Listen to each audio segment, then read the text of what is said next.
Ada pertanyaan, bagaimana tentang perayaan 1 Muharram, apakah ada dalam Islam? Ini nggak ada. Perayaan ini nggak ada. Nggak pernah Rasulullah mengadakan perayaan Tahun Baru Islam, nggak pernah ada.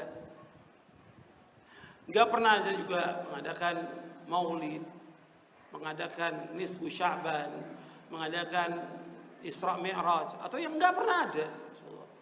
Karena hari raya dalam Islam itu hanya 2. Apa? Idul Fitri dan Idul Adha. Kata Nabi ketika Nabi datang ke Madinah, orang-orang di Madinah itu punya perayaan. 2 perayaan, Nairuz dan Maharajan. Kemudian Nabi bersabda sallallahu alaihi wasallam, Nabi enggak mengikuti perayaan mereka.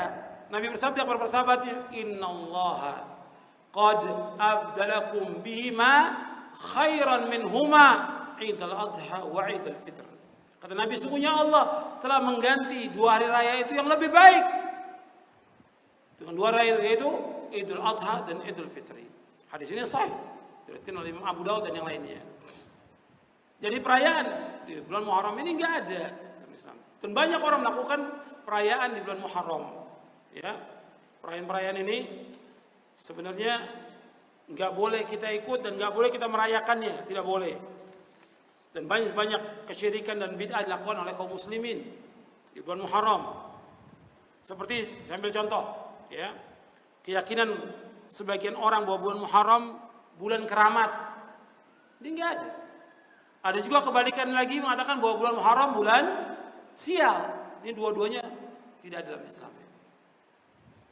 Kemudian juga di antara yang bid'ah lagi yang dilakukan oleh kaum muslimin, peringatan tahun baru Hijriah, 1 Muharram. Ini enggak ada dalam Islam. Enggak ada, sama sekali enggak ada. Kemudian juga menghidupkan malam pertama bulan Muharram dengan ibadah, dengan sholat, dengan zikir tertentu, enggak ada. Kemudian juga mengadakan doa di awal bulan Muharram dan doa di akhir tahun, ini enggak ada. Ini ada yang buat-buat ini. Ya, dibuat-buat doa awal tahun, doa akhir tahun. Disebutkan oleh Syekh Bakar bin Abdullah Abu Zaid, kata beliau, doa-doa seperti ini adalah doa-doa yang tidak ada nasnya, dan ini semuanya perbuatan bid'ah.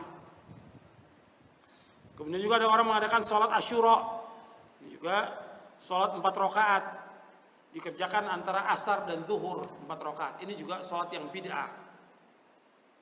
Kemudian setelah sholat istighfar 70 kali. Ini enggak ada contoh dari Nabi.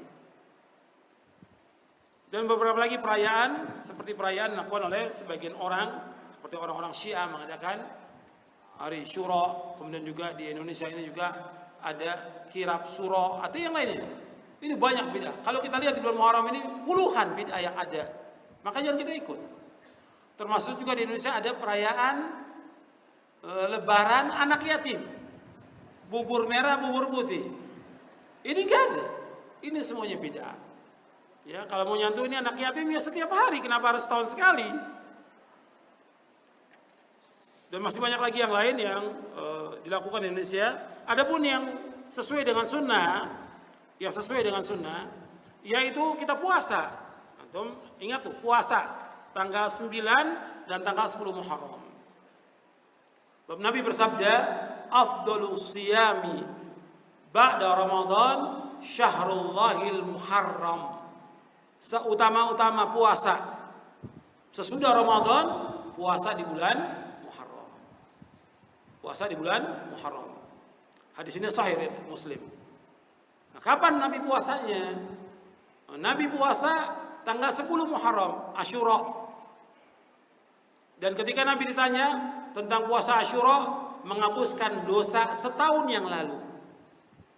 Nabi tanya tentang puasa Arafah menghapuskan dosa setahun yang lalu dan setahun yang akan datang. Puasa Asyura menghapuskan dosa setahun yang lalu. Hadisnya sahih riwayat Muslim dari sahabat Abu Qatadah radhiyallahu anhu. Kemudian kita juga bisa melakukan yang lain. Kalau disebutkan bahwa seutama-utama puasa setelah Ramadan puasa Muharram, boleh nggak kita puasa tiap hari? Sebagian ulama menjelaskan boleh, tapi nggak sebulan penuh. Sebagian menyebutkan yang terbaik kita puasa Daud. Atau kita puasa Senin Kamis. Atau kita lakukan puasa tanggal 9, tanggal 10, kemudian kita puasa tanggal 13, 14, 15 bulan Muharram. Itu kita lakukan. Jadi ini yang kita lakukan sesuai dengan sunnah. Adapun bidah-bidah yang dilakukan kaum muslimin jangan kita ikuti. Bidah-bidah yang ada jangan kita ikuti. Yang kita lakukan puasa sesuai dengan syariat yang disyariatkan Nabi Muhammad sallallahu alaihi wa ala alihi wasallam.